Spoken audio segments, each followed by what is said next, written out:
네, 의대 증원 방침에 반발하면서 병원에 사직서를 낸 전공의들. 자, 어제까지 집계를 해보니까 6,400명에 이르는 것으로 나타났습니다. 오늘부터 의료 현장을 떠나면서 진료 차질이 불가피한 상황인데 전공의 일을 떠하는 의사들 사이에서도 반발이 나오고 있습니다. 현장에 나가 있는 취재 기자 연결합니다. 김혜은 기자.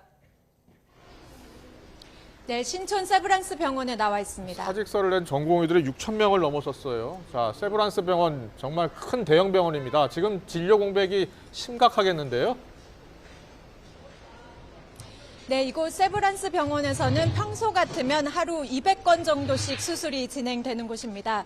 전공의들이 자리를 비우면서 수술 일정이 최대 절반 정도로 줄었습니다.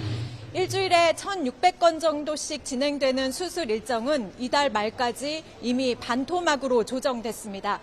빅5의 다른 병원들도 전공의들이 일손을 놓으면서 수술 날짜를 조정하고 있습니다. 복지부가 어젯밤까지 집계한 자료를 보면 전국 수련병원에서 사직서를 낸 전공의들이 전체의 절반을 넘는 6,400명입니다. 사직서를 낸 전공의들 가운데 25% 정도는 근무지를 떠난 것으로 확인이 됐는데 이곳 세브란스 병원과 성모병원 전공의들이 대부분인 것으로 파악됐습니다. 이런 가운데 전공의들 자리를 메울 임상 강사나 전임의들 사이에서도 반발 기류가 나오고 있습니다. 80여 개 대학병원 임상 강사와 전임의들은 정부 정책 변화 없이는 의업을 더 이상 이어갈 수 없다고 밝혔습니다. 진료 차질이 빚어지면서 환자 피해 사례도 늘고 있습니다.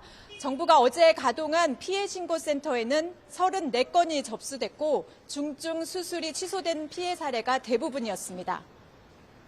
네, 이렇게 의료 공백이 본격화하면서 환자들 피해가 걱정인데 정부에서는 어떤 대책 내놨습니까?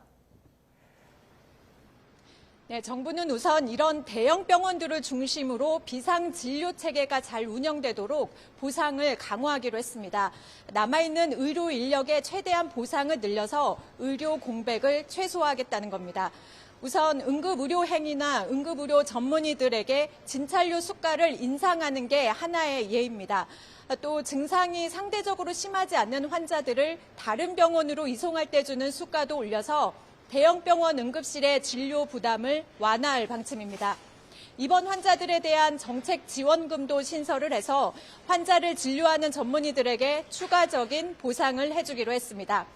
권역 외상센터의 인력이나 시설 등을 활용할 수 있도록 하고 입원 전담 전문의의 업무 범위를 확대해서 진료할 수 있는 환자 수를 한시적으로 늘리기로 했습니다.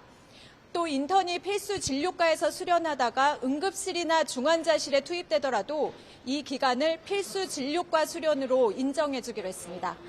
지금까지 신촌 세브란스 병원에서 YTN 김혜은입니다.